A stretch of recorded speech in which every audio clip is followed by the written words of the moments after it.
episode.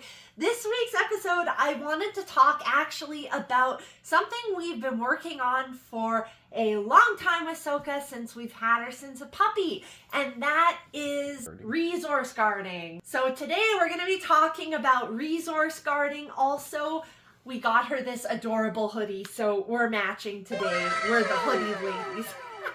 Anyway, let's get right into it.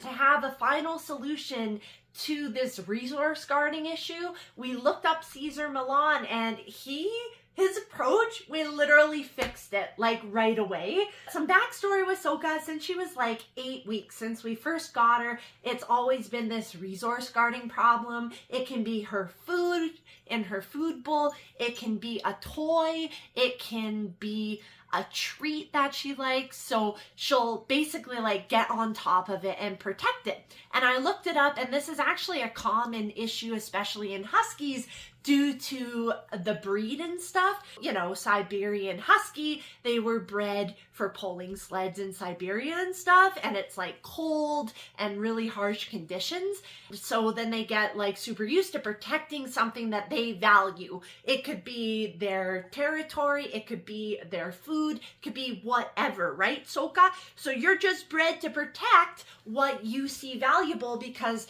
in Siberia, being harsh like climate, it's how they would survive, you know. In the litter of puppies too, this is common not only in Huskies, but they're fighting to get the milk from the mama dog. You know, that's just part of like survival instinct. But when it comes to doing that towards people, it's not a nice thing. I don't appreciate being bitten or growled at. Yes, I love you too. Due to the fact that the other day we had given her a treat and we had to take it off the couch because I don't want a gross bone on the couch, she was growling at us because it's like she thinks we're taking away this resource she values. Anyway, hopefully that gives some insight into the Husky breed. Cesar Milan was saying that all dogs this happens to. If you have like a bone in meat, it brings out the primal instincts. So Sokah's not the only one, but this is how we fixed her resource guarding. Let's get right into it. And I hope it can help you guys out, especially having a Husky. Yeah, I found that a lot of people online were saying they had this problem, and it could be toys, food, anything. So let me grab the thing to, show everyone what we do. Why are we focused on Sokah's nose, you may ask? This is your puppy pit stop. Isn't that right, Sokah? To smash that like button and to smash that subscribe button. If you think she's adorable in her new hoodie with her little hood and stuff, make sure to subscribe and hit like. Alrighty, Missy. Onward with the video. Onward with the video. Yes, hello. Here we have this delicious beef patella, and Sokah, of course, is gonna go crazy for this. What dog wouldn't? So we're gonna get you to sit. Yeah. And I'm gonna give it to her. Yeah, sorry, Sokah. It's like very frozen. And I'll just give that a couple minutes for her to really get into it. And if I were to go in, of course she's gonna growl, but I'll give it just a couple minutes. She'll start snacking on this beef patella. And of course it's like, what are we gonna do?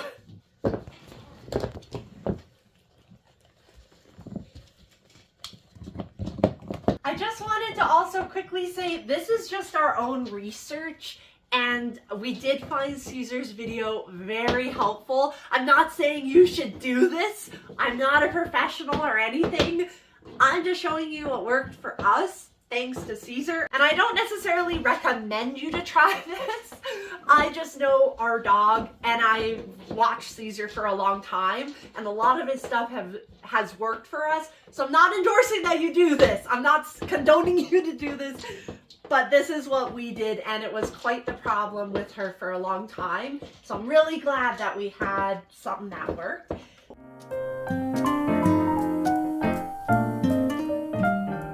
I found that the first thing is that you wanna step in. She might growl. See, she's trying to protect it. Hey, Sokah.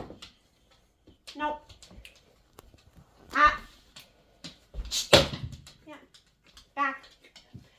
make space between her and the object and really get into her space.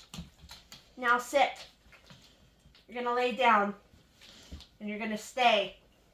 And I'm not gonna back up or anything. And watching her, I'm gonna pick it up. And then I'm gonna come into her space some more. And since she's being so good, I'm gonna give it to her. And that's kind of basically the gist of this whole resource guarding thing, is you want to have the dog make space from the item that you gave them. They're surrendering it. Yeah, they're surrendering it to you. Otherwise, you'll notice they'll go on top of it and they'll growl, they'll try to bite. And that is dangerous, like especially resource guarding. It brings out, as Cesar said, the primal instincts of dogs. And I gotta say, this approach, just getting her to be respectful and making space to the item I gave, it could be a toy, it could be the beef patella, doesn't matter what it is, it has made such a difference. As you can see, she didn't even growl. She didn't. Now that she's really getting into the bone, we're gonna try this a second time just to show you guys one more time. It doesn't matter how many times they get interested in what it is. So let's do this. Sokah, hey, sit. You sit. Sokah, sit. And then I'm just gonna use my feet, make the space, move back the item, sit. Yeah. And then with it between my legs, use the foot to push it away. Keep her focus on you. Don't back up. And then pick it up. And then you give it to her. And that's how you do it. Make sure that you're confident and really get them to sit. As you can see, Sokah doesn't want to give it to me. She's trying to like grab it and keep it to herself, but really be confident, go into her space, get her to sit, stay, and then you can kick away the item. I don't recommend putting my hand right in there. She's still hyper. Ideally, enough space won't get her to back up enough, but it's kind of limited in space. But I think that worked really good. And we could never do that before with Sokah. She would growl and try to bite and protect her thing that she's guarding. This has really fixed our resource guarding. And it's nice because I don't have to shout. I don't have to get angry. I just have to be calm, confident, and assertive. As Cesar says, it's so true. And yeah, she can enjoy her treat. I don't have to be scared of taking away it. That kind of covers it. That's good. Pretty much. And this has honestly fixed a problem. Like, Sokah is almost 3. She's going to be 3 in February, which is coming up here. So it's really nice that, you know, it's taken us this long to figure it out, because what do? You don't want your dog to growl at you. And you know it works when you only do it a couple of times and they're already kind of catching on. Yeah.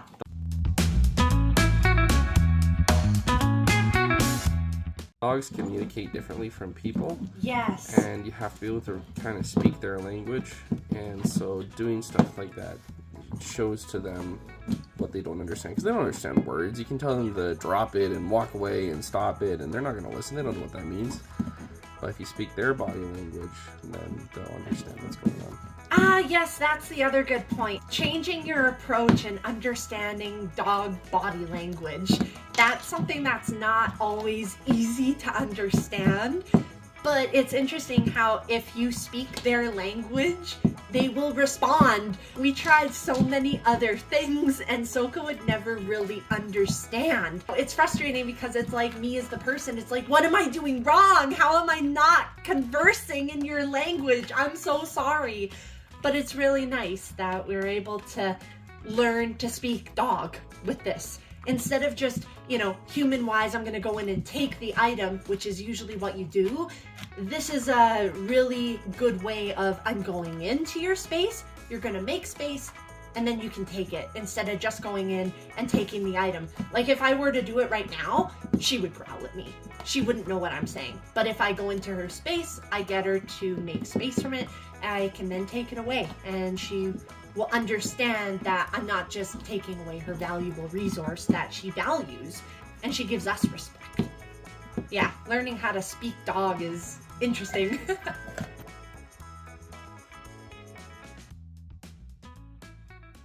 A couple more strategies that you can use and that I think is a good idea, because if you're kind of nervous around your dog too with their item and you're so used to them lashing out, use a slip lead, especially like, what am I going to do if she's on the couch and she doesn't want to listen to me?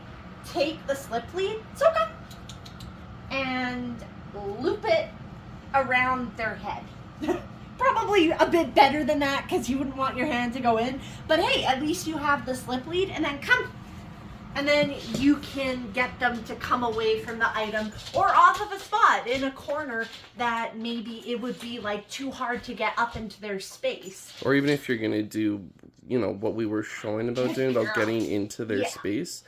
Cesar was suggesting that you have some kind of way of controlling the situation if they do get aggressive. Yeah. So the slip lead, say she was at the bone and like getting really aggressive, you just slip it over their neck like that, and then that way you have a way to control them if they do lash out, if something happens. Exactly. And hey, then you can just bring them away. Let's go away. Go away from the resource area, because then you're also leading them away from what they value too. Good girl. You're doing so good today. And the last tip I have why I put on my glove is I remember, especially Sokah as a puppy, and you can do this with any dog, any age, feeding them by hand. It works incredible. I don't know what it is. I remember going to a trainer just at a local PetSmart, and I asked them, like, what can I do about food aggression? And feeding them by hand so they don't have that power over the bowl, because they'll stand over the bowl, they'll be protecting it, right? So you can just get them to sit. That's why I have the glove on, because this is kind of gross. And good girl. Yeah. And that way, if they eat by hand, you're the one that's providing the food, and they're not just taking it. They have to take it from you, the human. And so it makes them more respectful to the food. Sokah, you're so weird when it comes She's to a really food. picky eater. That's why she's not really eating. It does work. And it's one of the ways that we're able to get her to not be guarding her food bowl. Just the different strategies that we've used. Use a slip lead, feed by hand. It really helps a lot. And then using that technique of going into their space, use your feet to move away the item, all of that stuff. It's really good. Here, we'll eat a tiny bite. There we go. You're so weird with food, Sokah. I thought the canned food, you would like it more. Here, have another bite. I guess you'll get around to eating this one you want. It's so good. Eat. That's some of the stuff that I can definitely recommend that helped us with this one, because since we had her for years, it's always been quite the challenge with the resource guarding. Hand is clean. Yeah. If you don't want to touch the kibble, the sliminess with your hands. That's some stuff that I can recommend that at least worked for us. Hopefully there's some things that you can take away that maybe can help you. There's, of course, I think any dog can be resource guarding, but I know for us, this one, that was a really big problem for so long, and I can't believe it took almost 3 years to finally discover that video on how we could change our approach so she understands. Oh, here, perfect timing, last time. We could try it with a slip lead. Last thing. Sokah. And then No, you're doing good. Put it around. Yeah. her You head want to keeps get it going around. down. Yeah. There we go. Come. And you could even do that if you're too Yeah. nervous to like go in there. Definitely. Because if when you have it around, then you're controlling the head, and that's what matters, right? So, Exactly. Yeah. Always the head. Always up on the head. Slip leads are the way to go. Good girl. You've been so good today. And yeah, you don't have to do this many times to get the point across that I just need to take away what you have. I'm not ripping it away from you so that they don't lash out. It's really good. I feel like I needed to learn this more than Sokah. We were able to communicate better. It's really great. And I really hope that it can help you guys, because resource guarding is a pain. Food bowl, toys, bones, it doesn't matter what it is. Hopefully there's something you guys can take away from this. I know it helped us. Anyway, thank you all so much for watching. Do something fun for yourself, like maybe training your dog if they struggle with resource guarding, or just watching Cesar Milan. And I'm so thankful that we're able to do this. Anyway, thank you all so much for watching, and we'll see you next time. Bye for now. Meow.